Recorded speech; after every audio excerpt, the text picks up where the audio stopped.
Seguindo para o último painel, né, vamos falar sobre o processo de implementação das normas do ISSB em empresas brasileiras, com a participação especial de Vânia Borghetti, que é vice-coordenadora de Relações Internacionais do CBPS, diretora do International Ethics Standards Board for Accountants também. Vânia, muito obrigada. Depois a gente segue com o Fábio Maeda, que é CFO e CRO e diretor de Relações com Investidores do BASA. Mas primeiro a gente vai ouvir a Vânia. Vânia, muito obrigada e é com você. Obrigada, Mirella. Um prazer muito grande estar aqui com vocês hoje, falando de algo que é fundamental para todos nós, né? Que é essa necessidade que a gente tem de promover a transparência para que o mercado possa tomar decisões, mas com informação transparente de forma holística, não apenas a financeira, mas também aqueles aspectos que a contabilidade não é capaz de absorver. Se vocês puderem só subir minha apresentação para que eu possa... Muito obrigada. Vou tentar e me avisem, porque eu às vezes sou meio indisciplinada com o tempo, mas eu sei que vocês têm um horário apertado aí, é muita informação, então ajuda se a gente puder caminhar juntos. Primeiro, uma visão global de por que a gente está vivendo esse momento de implantação, né? Tem muitas empresas no Brasil que estão se perguntando, mas por que a CVM se meteu nessa história, né? Por que a 193? Por que o Banco Central acompanhou com a 5185? O que está acontecendo? Por que eu que já estava acostumada a reportar a minha empresa de um jeito, agora tenho que me preocupar com relação a questões de sustentabilidade também? Na verdade, é uma questão muito simples. Se você não conhece as externalidades que você está gerando na sua operação, você está criando riscos para a sua empresa. E além de você estar criando riscos, você pode também estar desperdiçando oportunidades. Você não pode administrar e tomar decisões no seu negócio sem saber todos os detalhes, todos os riscos, tudo aquilo que uma determinada operação vem oferecer. E se você só olha para o retorno financeiro, sem verificar que de repente aquele investimento que você quer fazer pode ter consequências, você pode estar sendo imprudente e falhando com seu dever fiduciário ao tomar decisões. Mas e se você não é um gestor, se você é um usuário da informação, você está no mercado e precisa tomar decisão daquela empresa? Igualmente, se você só está olhando para a ponta financeira, sem verificar as externalidades, você pode estar correndo riscos imensos nas decisões que toma. E nós aqui no Brasil temos exemplo de algumas empresas que financeiramente estavam muito bem, mas por questões ambientais ou de governança corporativa, acabaram oferecendo grandes perdas para os seus stakeholders. Perdas que financeiramente foram recuperadas, mas as perdas de vidas humanas ou as perdas do respeito que aquelas empresas gozavam no mercado, ainda vai demorar um pouquinho. Então, na verdade, sustentabilidade não deixa de ser uma forma de gerenciar risco. E nós sabemos que gerenciar risco é alguma coisa importante. O risco não é um palavrão. Risco, na verdade, faz parte da atividade de qualquer negócio. Riscos, quando conhecidos, eles podem ser evitados, eles podem ser mitigados, eles podem ser diversificados, ou eles podem ser abraçados de olhos abertos. Por quê? Porque a possibilidade de retorno mais do que compensa o risco que é enfrentado. Então, o problema do mercado não é risco. O problema do mercado é quando ele não tem informação suficiente para ter um plano para lidar com o risco. É quando ele tem uma situação de incerteza. E o mundo entendeu que informação é necessário para reduzir incerteza desde lá da crise de 1929 nos Estados Unidos, quando então os relatórios começaram a ser obrigatoriamente publicados. Para quê? Para forçar o gestor a olhar para dentro e entender seus riscos, e para também possibilitar que esse gestor comunique tais riscos encontrados para que o mercado possa tomar decisões de forma coerente e de forma aberta. E nós vivemos todo um processo de aperfeiçoamento desses relatórios publicados. Mas geralmente esses aperfeiçoamentos envolviam só a parte contábil. E eu sou contadora e amo contabilidade. Mas num determinado momento da história, nós fomos obrigados a perceber que a contabilidade não é capaz de apresentar todos os riscos envolvidos. Existe toda uma gama de intangíveis, de fatores ambientais, sociais e de governança que a contabilidade não abarca. São como se fosse uma ponta submersa de um iceberg. Mas se essas questões não forem bem administradas, elas vão provocar perdas. Então elas precisam vir para a superfície. E nessa tentativa de trazer para a superfície, muitos critérios para você reportar a sustentabilidade foram criados no mundo. Para você entender esses critérios, primeiro é necessário entender o que é sustentabilidade. Nós erroneamente muitas vezes pensamos que sustentabilidade é sinônimo de ambiental, social e governança corporativa. E, na verdade, o conceito de sustentabilidade é um conceito contábil. Nós aprendemos na faculdade de contabilidade que uma empresa é sustentável, ou seja, ela tem condição de continuar a existir por um período longo de tempo no futuro, se ela entrega lucro, resultado econômico positivo. Mas não apenas no presente, hoje, mas demonstra ter condição de continuar a entregar lucro por um período indefinido de exercícios no futuro. Se uma empresa é muito lucrativa, mas ela usa uma matéria-prima escassa na natureza e faz isso de forma depredatória, essa empresa não é sustentável. Porque quando ela esgotar a matéria-prima que ela não poupou, que ela não economizou, que ela não repôs, ela não tem mais condição de produção. Fecha as portas. Se ela é igualmente lucrativa, mas ela depende de talento humano para transformar a matéria-prima num produto de alta qualidade, e ela trata os empregados dela como lixo, ela igualmente não é sustentável, porque na primeira oportunidade o empregado qualificado dela vai pedir demissão, vai para o concorrente. Se a fama de mau empregador dela se espalha, ela não consegue repor aquela mão de obra, a qualidade do produto começa a cair e o cliente começa a comprar do concorrente ao invés de comprar dela. Se a empresa é lucrativa, mas ela depende para ter esse lucro de um contrato com uma entidade governamental que ela precisou pagar uma certa ajuda financeira para um funcionário, e de repente as eleições trocaram a cúpula do governo, e esse contrato está sob auditoria por parte do TCU, nossa empresa igualmente não é sustentável. Porque quando vier à tona a realidade daqueles contratos, a forma dela fazer negócio, ela vai ficar com a imagem suja no mercado. Então, na verdade, o conceito sustentável envolve 4 pilares. Envolve resultado econômico. Ninguém está pedindo para uma empresa deixar de ser lucrativa para ser sustentável. Mas envolve que ela encontre esse resultado econômico sem depredar a natureza, sem ferir a dignidade humana e sem adentrar em más práticas de governança corporativa. Ou os 4 pilares estão lá, ou a nossa empresa absolutamente não é sustentável. Mas se sustentabilidade é a soma desses 4 pilares, por que geralmente a gente encontra as pessoas se referindo à sustentabilidade mais estritamente nas questões ambientais, sociais e de governança? Por causa do que vocês veem nesse gráfico à esquerda. Hoje, na dimensão financeira, contábil, apenas 90% dos relatórios produzidos seguem normas de boa qualidade. Apenas 75% deles é auditado e apenas 60% deles são preparados e auditados usando um bom código de ética. Quando a gente olha para os outros 3 pilares, a distância para eles chegarem no mesmo nível de qualidade que a gente hoje tem para a contabilidade é imensa, porque apenas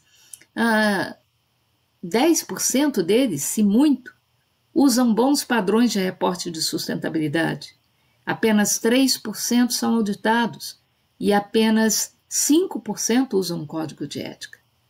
Nós precisamos melhorar muito a parte ESG para chegar pelo menos no mesmo padrão de qualidade que a gente já tem no contábil. É por isso que geralmente o termo, quando você escuta, ele está associado mais aos 3 pilares remanescentes. Não porque o lado econômico não esteja lá, é porque se presume que a empresa já é lucrativa, porque é a primeira condição para ela ser sustentável. Eu adicionaria ainda, para você ter um bom conceito de sustentabilidade, a dimensão longo prazo. Nós, em sustentabilidade, fazemos hoje para colher no tempo que a natureza precisar.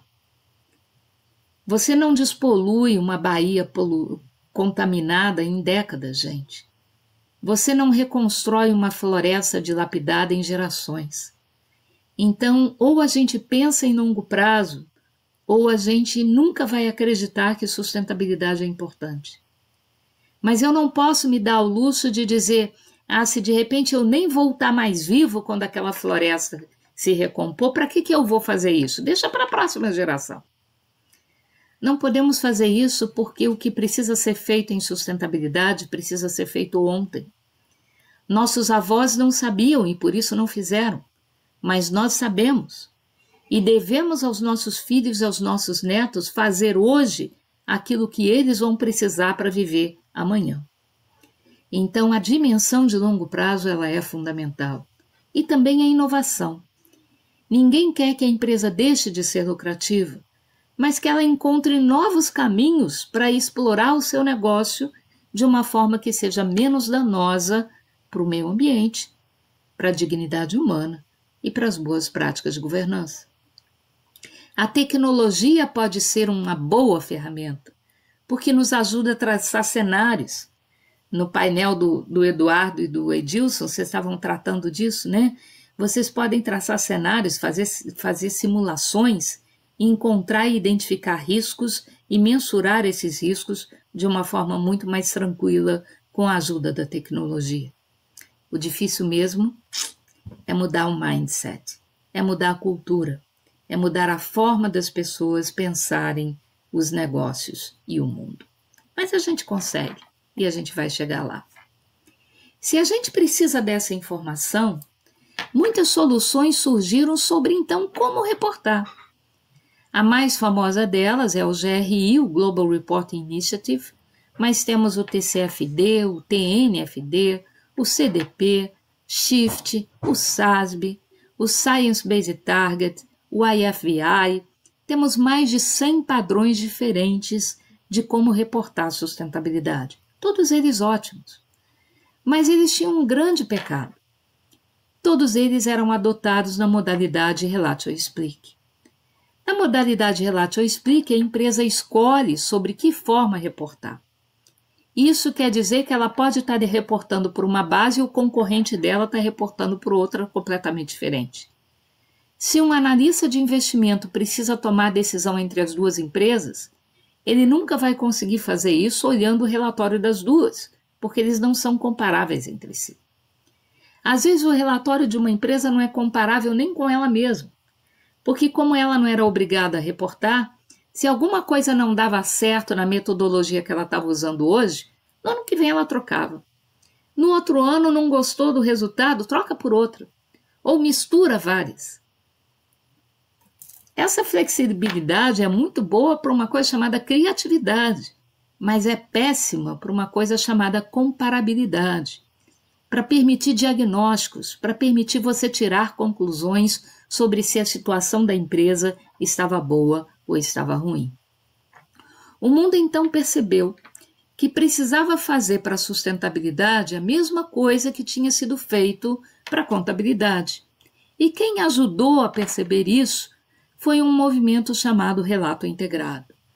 Porque o Relato Integrado começou a semear a sementinha de que a informação de sustentabilidade, por ser narrativa e muitas vezes qualitativa, para ter credibilidade, para ter condição de ser auditada e assim trazer tranquilidade para quem vai usar essa informação para tomar decisão, era necessário que essa informação fosse integrada na informação contábil, a fim de evitar greenwashing, a fim de evitar que uma empresa tivesse uma verdade no seu relatório de sustentabilidade e uma outra totalmente diferente no seu relatório contábil.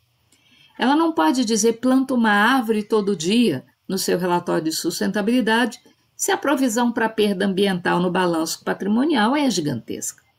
Ela não pode dizer eu sou um pai para os meus empregados se a provisão para perda trabalhista é maior que o patrimônio. Tem que haver coerência, conectividade entre a informação contábil e a informação de sustentabilidade. E o relato integrado ajudou muito a perceber isso. E, com tanto sucesso, que a conclusão das entidades de mercado, como o IOSCO, como o Banco Mundial, como o G20, foi de que, se no final do dia eu queria um relato integrado, ou seja, se eu queria informação financeira falando com a informação ESG, a melhor organização para normatizar a sustentabilidade era a mesma que tinha a missão de normatizar a contabilidade. Então, a IFRS Foundation foi convidada para fazer, na sustentabilidade, a mesma coisa que ela já tinha feito na contabilidade. Porque antes do IFRS, cada país tinha o seu conjunto de normas contábeis. E isso era um caos para um mundo globalizado. E em sustentabilidade estamos vivendo uma coisa diferente, semelhante. Então, era importante que a gente tivesse esse mesmo movimento de criar um padrão global de reporte de sustentabilidade associado à IFRS Foundation, com uma vantagem ainda perfeita, que é o fato de como a IFRS Foundation já faz isso para as normas contábeis, os reguladores do mundo, as CVMs do mundo, já conhecem e confiam na IFRS Foundation como capaz de fazer normas de boa qualidade, sem viés, sem proteção de interesse político ou econômico de qualquer parte. Então, era muito mais fácil uma CVM abraçar uma norma da IFRS Foundation do que de um GRI, de um SASB, de um CDP ou de uma outra entidade de sustentabilidade qualquer. Então, a criação do ISSB pela IFRS Foundation está acelerando a formalização dos reportes de sustentabilidade no mundo. E a maior prova disso é que, menos de 2 anos, nós estamos há 1 ano e meio do lançamento das 2 primeiras normas, a IFRS S1 e S2, que a Onara e a Fernanda e o Eduardo Flores e o Edilson comentaram com vocês, elas foram publicadas no dia 26 de junho de 2023. Nós estamos em dezembro de 2024, então é 1 ano e meio depois. Hoje, 33 países do mundo já anunciaram que vão estar requerendo de forma mandatória as normas da IFRS Foundation de sustentabilidade. O Brasil é o primeiro que vai reportar. E por isso os olhos todos estão voltados para o Brasil, porque como a norma é muito nova, o Brasil, ao reportar, é aquele que vai ensinar aos outros países do mundo como seguir essas normas. A IFRS Foundation assumiu algumas decisões para normatizar a sustentabilidade. Primeiro é que o conteúdo dos relatórios terão os mesmos 4 pilares que o TCFD tem, a norma de clima, que o Edilson já conversou com vocês junto com o Eduardo, que é a informação sobre a governança, sobre a estratégia, sobre o gerenciamento de riscos e oportunidades e metas e métricas. Os 4 pilares do TCFD são os 4 pilares que qualquer norma da IFRS Foundation de sustentabilidade vão estar seguindo. Segunda coisa é que a base para o reporte será sempre a IFRS S1, de requerimentos gerais. Por quê? Porque a IFRS S1, na verdade, ela incorpora o framework do relato integrado. Então, é seguindo esses requisitos gerais da IFRS S1 que a conectividade entre a informação financeira e não financeira vai estar se verificando. Outra decisão que ela tomou é de fazer as normas de sustentabilidade em bloco, como quem monta um quebra-cabeça ou como quem constrói um Lego. Ou seja, a primeira norma seria voltada para clima, porque clima é urgente, clima é emergência, e a gente precisa tentar conter a elevação da temperatura do planeta, ou não teremos mais planeta. Então ela começou com clima.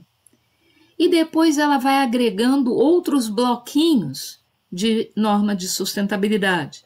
Já estão no forno, em fase de pesquisa, a norma de capital humano e a norma de biodiversidade, que provavelmente serão o IFRS S3 e S4 num futuro bem próximo. E a última decisão que a IFRS Foundation tomou é de que os reportes serão sempre por setor. Ou seja, não tem sentido eu, por exemplo, medir o consumo de água de uma empresa e colocar os indicadores apurados dentro de uma cesta onde essa empresa vai ser comparada com uma mineradora. Só que a nossa empresa é uma escola.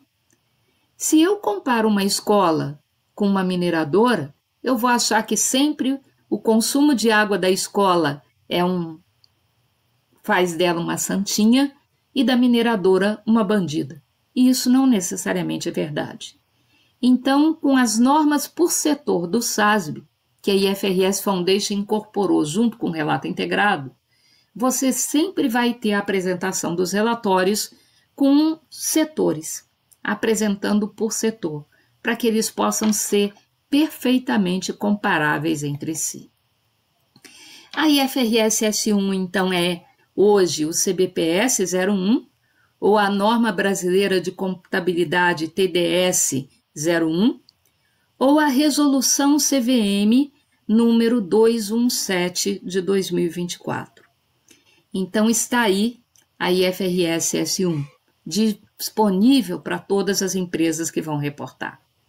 Além do conceitos gerais, ela estabelece como encontrar o critério de relevância. Porque se é para ter um relato integrado no final do dia, preferencialmente, os relatos têm que ser o mais concisos possível. E você, então, tem que reportar aquilo que é relevante, aquilo que faz diferença para o mercado saber. E não um monte de quinquilharia, de detalhes sem importância, que não acrescenta nada para o seu relatório.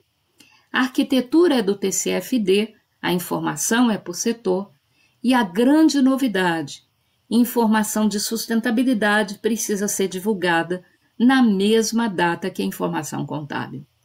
Por quê? Porque as empresas precisam ser educadas para olhar as externalidades de sustentabilidade ao mesmo tempo que olham o desempenho financeiro, porque as coisas estão ligadas. Eu não posso pensar que uma coisa é uma coisa e a outra coisa é outra coisa. Elas são concomitantes e precisam ser tratadas assim. E, finalmente, a IFRS S1 estabelece o critério de materialidade como simples e não duplo, como a Europa ou como o GRI requerem.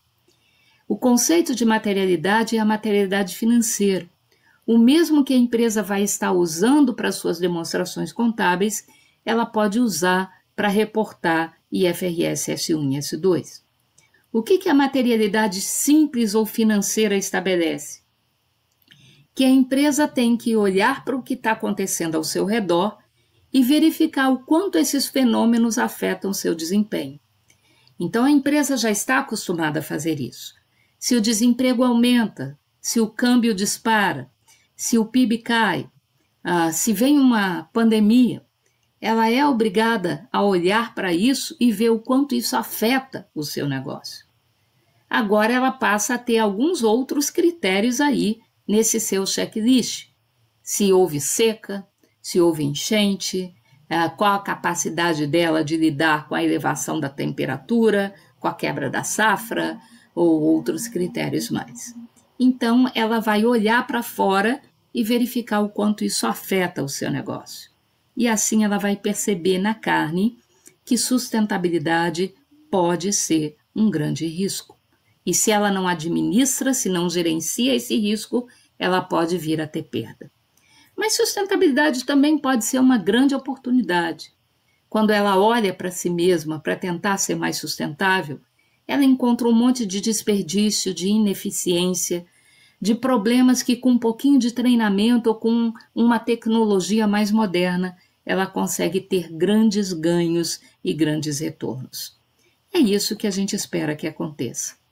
Já a IFRS S2, ela já foi discorrida com vocês pelo Eduardo e pelo Flores e Edilson.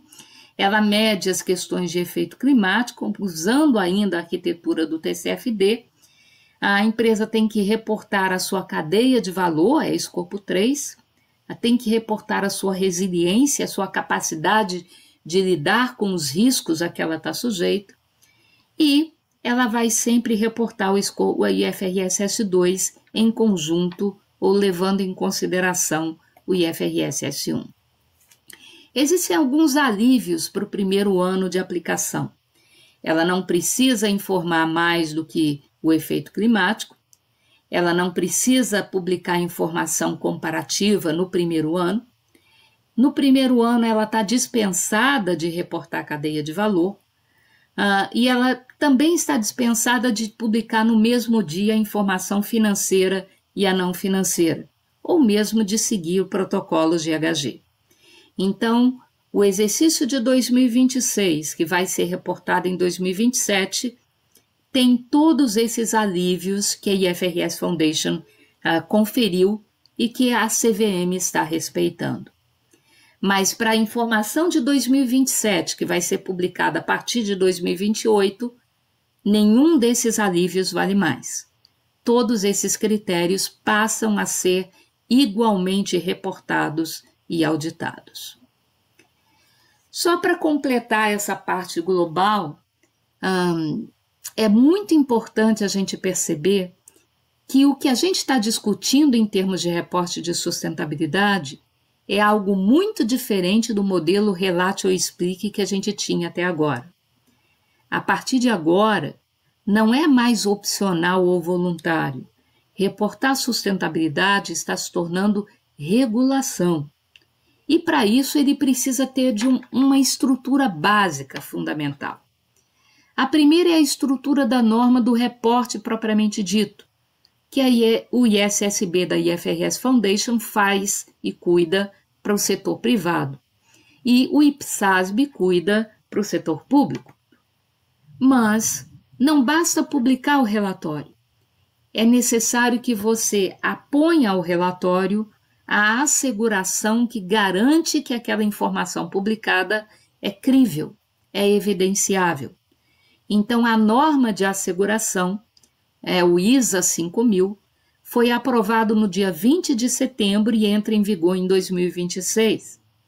E ela é parte fundamental do que o mercado regulado está pedindo. Então, além de reportar, eu preciso assegurar. Mas nós sabemos também que a função contábil e a transparência de mercado não vive sem ética. Porque não basta que você seja tecnicamente perfeito. Ao contrário, se você é tecnicamente perfeito, mas não está imbuído dos valores éticos da nossa profissão, com o compromisso de falar a verdade, de dar informação confiável para o mercado, na verdade, os relatórios que você publica não são úteis para nada. Então, o terceiro tripé desse ambiente de transparência é fundamental e se chama ética.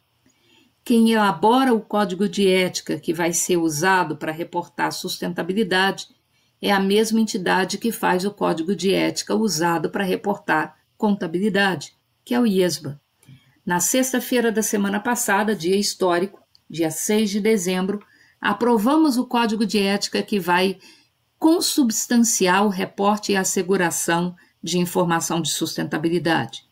Esse código aprovado vai ser lançado mundialmente no dia 22 de janeiro, para formar exatamente o tripé que as empresas de mercado vão precisar para poder reportar a sustentabilidade com o grau de qualidade que a gente precisa. Ora, aqui no Brasil, quem cuida do processo de incorporar essa norma internacional no ambiente regulatório brasileiro é o CBPS. É a empresa espelho, a entidade espelho do CPC, que faz para a sustentabilidade a mesma coisa que o CPC faz para as normas contábeis. Inclusive, ele tem a mesma composição que o CPC tem. As mesmas entidades participam e praticamente as mesmas entidades observadoras, ou seja, quase todos os reguladores brasileiros estão lá. O Banco Central do Brasil incorporou a IFRS S1 e S2, ou CBPS 0102, seguindo uma trajetória que ele já tinha de incorporar paulatinamente informação de sustentabilidade. Tudo isso começou com a Resolução 4327, em 2014, se ampliou para incorporar o TCFD a partir da Resolução 4945 de 2021 e agora, no mês passado, a Resolução 5185, que estabelece a obrigatoriedade da apresentação de IFRS S1 e S2 a partir de 2026 para os bancos de categoria S1 e S2. É muito S1 e S2, né? Confunde, mas são os grandes bancos, S1 e S2, já a partir de 2026, e para os outros bancos menores, a partir de 2028. A adoção antecipada é permitido, a asseguração é limitada durante o período voluntário, mas razoável a partir de 2026. Ela respeita os mesmos alívios de primeiro ano que a IFRS Foundation concede, e ela vai, durante o período de adoção antecipada, ou seja, 2024 e 2025, os bancos podem reportar de forma separada, mas a partir de 2026 ela quer a informação de S1 e S2, CBPS S1 e S2, incorporada na demonstração contábil do banco. Já a CVM teve um papel fundamental nesse processo, não apenas no Brasil, mas no mundo. Somos muito gratos ao apoio da CVM, e lançou a Resolução 193, aceitando ou reconhecendo a necessidade de incorporar o CBPS 0102, IFRS S1 e S2, e nós sabemos as condições de forma voluntária para 2024 e 2025, com reporte respectivamente para 2025 e 2026, mais 26 para ser reportada em 2027, já de forma mandatória, e com asseguração razoável, que é o mesmo nível de asseguração que as demonstrações contábeis recebem. Então, a mensagem da CVM é: eu quero informação de sustentabilidade, mas quero com o mesmo nível de evidência e qualidade que se tem para a informação contábil. Isso é só para a empresa listada? Não. Como é cadeia de valor, pequenas e médias empresas e empresas fechadas igualmente serão afetadas. O reporte ele é separado durante o período voluntário, tal como o Banco Central estabelece, mas a partir de 2026 a CVM ainda tem que estabelecer se ela quer o reporte separado ou junto. O contador ele precisa estar envolvido, porque a norma IFRS S1 e S2 não são normas de contabilidade, são normas de reporte do efeito de sustentabilidade sobre a posição patrimonial. Os sanitaristas, os biólogos, os engenheiros florestais podem fazer o levantamento das questões da sua especialização, mas quem vai poder retratar essas questões de forma de impacto nas demonstrações contábeis tem que ser o contador. E por isso a Resolução 1710 do Conselho Federal de Contabilidade. Último recado, meu último slide. Empresas devem esperar 2026? Não, o mundo tem pressa. 2026 o jogo já vai estar valendo.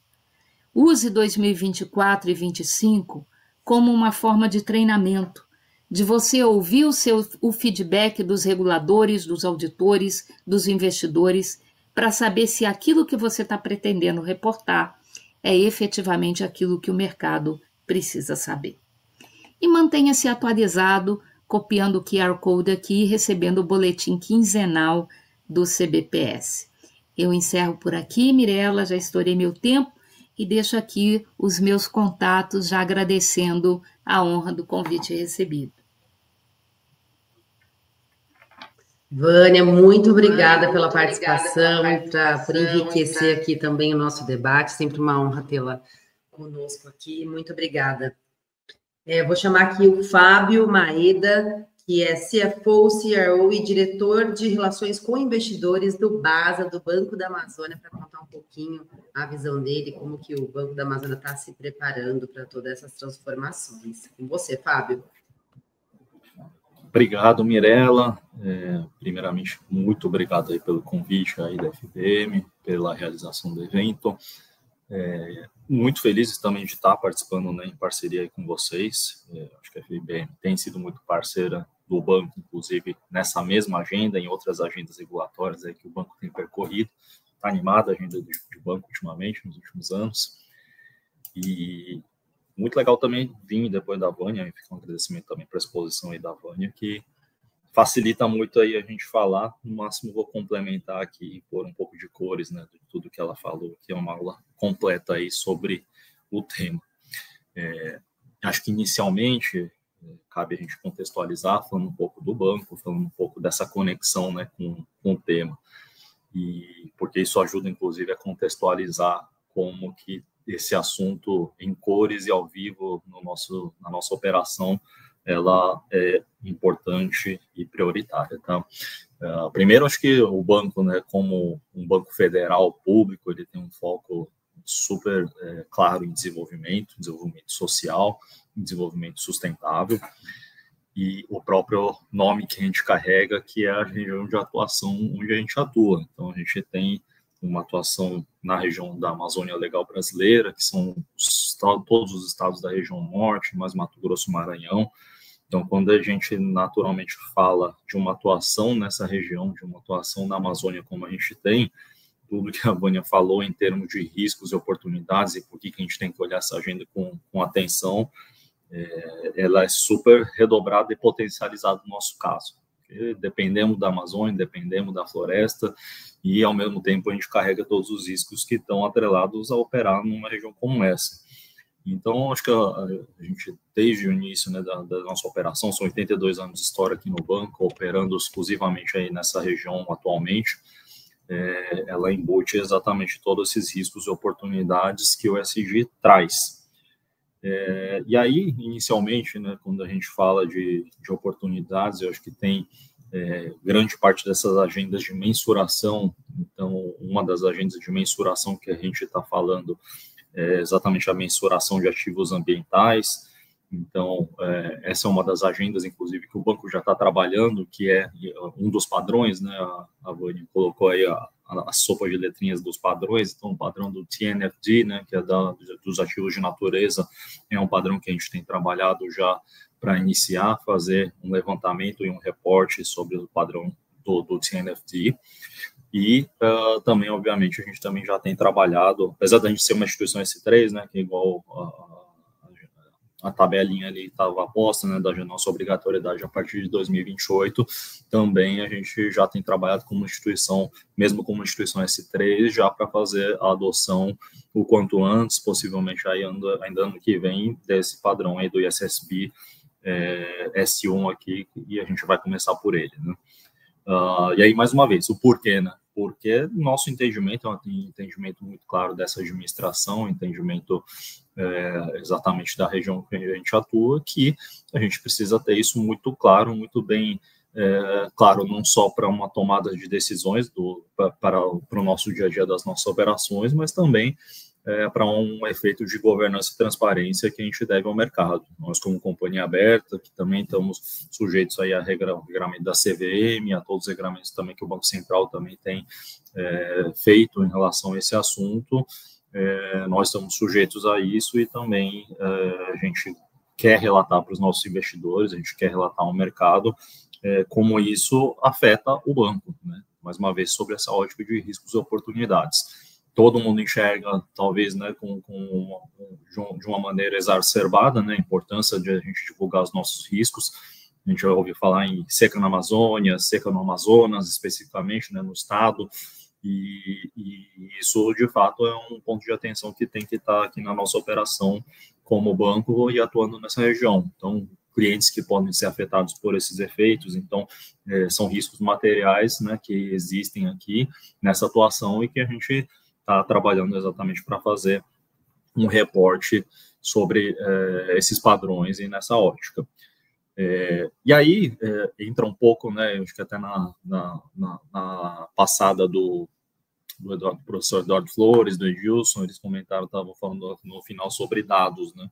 Acho que é importante também a gente falar sobre isso, né? É uma dificuldade bastante relevante, né, que nós, como bancos, temos no nosso setor. Eu acho que todo mundo tem o desafio, né, todas as companhias têm esse desafio, né, de até onde eu vou, não só, né, em relação ao que isso significa em termos de mensuração e atuação dentro do que a própria companhia gera, né, desde gases de efeito estufa e sua atuação, mas também, por exemplo, em relação aos seus clientes. O Banco da Amazônia, por exemplo, ele tem uma atuação muito transversal em termos de sua atuação. A gente vai desde o microcrédito, passando pequenas empresas, médias empresas, grandes corporations, indo até projetos de infraestrutura. Então, não basta a gente mensurar o efeito banco, né? Somos uma empresa de 3 mil empregados, o efeito banco, ele é o menor, né, do que a gente tem como efeito ambiental e climático dentro do escopo banco. A gente tem, claro, o entendimento de que a gente precisa corretamente mensurar como é que isso é feito aos nossos clientes, o quanto a nossa operação indiretamente nos nossos clientes tem efeitos ambientais, efeitos climáticos. Então, isso gera um desafio gigantesco e todos os bancos estão nessa mesma linha de desafio, que é obter informações de forma operacionalmente possível para uma base de clientes grande. No nosso caso, são mais de 1 milhão de clientes, mais uma vez, né, em todo esse rol de setores, e a gente tem uma dificuldade grande de você poder fazer todas as mensurações que a gente gostaria de fazer para uma base de clientes de uma maneira operacionalmente possível, porque algumas informações são públicas, algumas informações a gente possui base de dados, algumas informações a tecnologia, a Vânia mencionou tecnologia, de fato, é uma grande aliada a esse coleta e tratamento de dados para a gente poder fazer uma correta mensuração, um correto reporte das informações inerentes aos nossos clientes, mas ainda assim continua sendo um grande desafio, porque, mais uma vez, muitas das informações que a gente gostaria de divulgar e gostaria de relatar, elas acabam tendo a dificuldade da gente ir até a ponta do cliente e obter a informação do cliente. Em alguns casos, obviamente, né, numa análise interna de riscos, a gente pode fazer uma quebra, que é avaliar aqueles clientes, os setores de clientes que têm um impacto maior, um eventual impacto maior, um eventual risco maior ambiental e climático, e fazer um tratamento manual de coleta de dados. Mas não é algo que a gente pode fazer manualmente para 1 milhão, quando a gente trata de outros bancos que têm milhões e milhões de clientes, isso também se torna extremamente inviável operacionalmente. Então, acho que o desafio de dados também, realmente, ele é super importante, então é algo que eu acho que a maioria das corporações que estão trabalhando no tema estão enfrentando esse assunto. Do nosso lado, também, adicionalmente, eu acho importante relatar como a gente está fazendo em parceria com o BID Invest. A gente acabou de assinar essa parceria, que é exatamente para poder fazer uma assessoria técnica, para a gente poder organizar tudo isso em termos de poder fazer o reporting. Então, essa assessoria envolve, né, tanto assessoria para a gente implantar o SSBS1, para implantar o TNFD, como eu já mencionei, e a gente poder fazer essa organização aí para atender aos padrões aí, conforme a gente falou, em termos regulamentares e em termos também de melhores práticas para mercado. E aí, um último tema também que eu gostaria de colocar, que eu acho que também a gente tem sentido isso muito na prática, como um benefício, porque a gente falou muito aqui sobre benefícios de médio e longo prazo, que eles são, obviamente, né, que a gente tem que muito pensar sobre a ótica de risco, sobre a ótica de risco de continuidade, sobre reputacional, mas eu acho que também tem uma ótica muito clara de benefício financeiro, da gente tratar com a devida atenção esse assunto do ESG, o reporting de ESG, que no nosso caso, por exemplo, acho que tem alguns benefícios financeiros práticos de curto prazo e que são muito importantes para qualquer companhia, né? Então, aquela dicotomia entre você gerar resultado e fazer uma ação ESG. E a gente está aqui exatamente para tentar trazer esse exemplo, né? Nós, como Banco da Amazônia, porque toda a nossa operação, mais uma vez, ela é feita em cima de uma região super sensível ambientalmente e climaticamente, mas, ao mesmo tempo, na nossa operação, que a gente tem mostrado nos últimos anos, melhores práticas de ESG, então, critérios muito rígidos, muito positivos em relação à atuação com os nossos clientes em relação a uma ótica de sustentabilidade, mas, ao mesmo tempo, gerando resultados. Então, acho que o Banco da Amazônia tem tentado também ser um exemplo aqui para trazer essa dualidade entre ESG e o econômico é possível ser feita. Então, essa é uma história que a gente tem tentado contar, e aí, por exemplo, trazendo alguns benefícios práticos disso, exatamente, por exemplo, na captação de recursos. Então, fala-se, acho que um outro tema também que é importante, né, tem sido discutido nas últimas conferências, inclusive na COP8, que são recursos financeiros, né? Então, a gente tem a captação de recursos, e essa captação de recursos ela tem sido muito apoiada por recursos que têm buscado exatamente essa sustentabilidade, uma atuação sustentável. O próprio Banco da Amazônia, a gente assinou um acordo aqui com a AfD, Agência Francesa de Desenvolvimento, de 80 milhões de euros, que visa exatamente trazer esse recurso para você poder fazer a aplicação de uma forma sustentável em aplicações sustentáveis. Agora, isso é muito facilitado, e a gente tem essa percepção quando a gente está fazendo um foco aqui de atuação na aplicação do padrão de sustentabilidade, de divulgação de sustentabilidade do ISSP, do TNFD, exatamente com esse objetivo de que a gente entende que se a gente também fizer essa divulgação de uma forma, num padrão internacional, num padrão aceitável pelo mercado, isso vai facilitar demais também que a gente possa ter acesso a recursos para a gente poder continuar aplicando. Então, eu acho que assim, também é um ponto aqui que a gente deve focar como um entendimento de que não é o social pelo social, o ambiental pelo ambiental, mas a gente tem um entendimento aqui na instituição de que isso sim se traduz em benefício financeiro, em alguns casos de curto prazo, mas também de longo prazo, como o banco tem mostrado, tá? Então, acho que é um pouco da mensagem que eu queria aqui trazer para vocês, né, de como é que a gente tem essa conexão com o assunto, como tem sido os desafios aqui para aplicação, e é um baita desafio mesmo, está sendo para nós e para todas as companhias que estão puxando essa agenda, mas também acho que trazer o recado de que, ao final das contas, eu acho que tem um benefício muito grande que é o que a gente tem tentado demonstrar aqui para o mercado. Então, acho que fica essas principais mensagens aqui, e aí, mais uma vez, agradecendo aí, Mirella e a FBM aí pela parceria e pelo evento. Obrigada, Fábio, Maeda, super obrigada pelo seu tempo, pela sua contribuição. Espero vê-lo aqui em breve, numa próxima. E, pessoal, reforçando aqui o QR Code para a pontuação no CRC, se você ainda não fez, ainda dá tempo. Vamos colocar aqui, Fernanda, por gentileza, o QR Code na tela. Preenche seus dados, nome completo e CPF, para a gente poder fazer a pontuação para você, tá bom?